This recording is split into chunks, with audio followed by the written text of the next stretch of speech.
So we're speaking again about Chapter 5, the brief history of African Americans in healing America's narratives. And we left off speaking about critical race theory. We'll continue with that and bring it to a close in this brief episode. But I'd like to read a quote from a tweet sent by, and I ask your forgiveness for quoting a tweet, which is against my better judgment, but it was sent by Christopher Rufo on March 15th, 2021. And again, Rufo is the journalist who, chose to, in his own language, weaponize critical race theory against the left and liberals. So this is the quote: "We have successfully frozen their brand," quote, "critical race theory, into public conversation and are steadily driving up negative perceptions.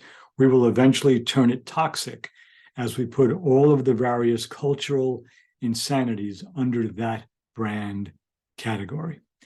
All right, so that's a quote from Christopher Rufo, in a tweet that he sent out.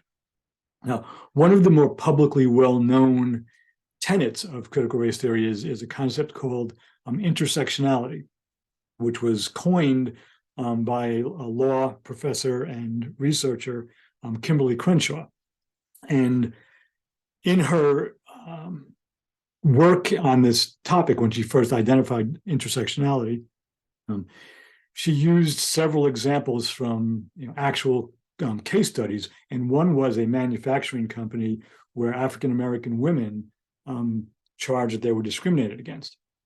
And the courts listened to the argument, and this is, again, a brief surface summary of the case, and found that this manufacturing company had hired lots of African Americans, primarily men, who worked on the factory floor, and had hired plenty of women, primarily white women, who worked in the offices as secretaries and receptionists and that type of thing. And at that point in American history, the courts didn't have a precedent to check off a box that included both race and gender. So they saw that there were enough African Americans hired, checked off the race box. They saw that there were enough women hired, checked off the gender box. But they didn't have a box to check off to see if enough women of color had been hired. So in that case, that case was found against the defendants. The African American women who filed for discrimination lost the case. So Crenshaw said, we have to find a way to have the law work at the intersection of various groups, because the way the law is structured at that point, it didn't recognize those intersections. So the idea of intersectionality takes into consideration one's gender, race, orientation, and various other aspects of who each of us would be. Think about who you are and how you identify, and the various parts of that intersect to make you you. That's what intersectionality was designed to do.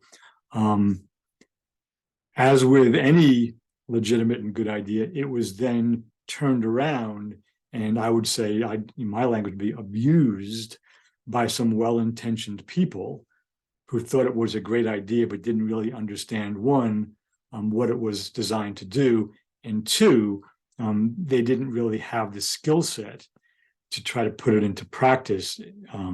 And these were some of the folks that Christopher Rufo was speaking about in his pushback against diversity trainings in the workplace, in both public and private settings. So we'll bring this to a close in the next conversation. It's fairly complex, especially because in most cases, if you get your news from news commentators, whether it's MSNBC or Fox News, they give you very, very little of the substance and just the headlines.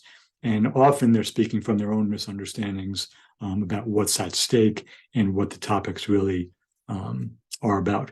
Kimberly Crenshaw herself, in an interview, was asked about the big hubbub around critical race theory and intersectionality. And comes across, I don't know her, as this kind of measured, brilliant, and very articulate law professor. And she basically said, well, that's what happens when something is taken out of content and context, which, is probably the most succinct way you could describe what has happened around critical race theory and intersectionality. So thanks for listening. I will see you the next time.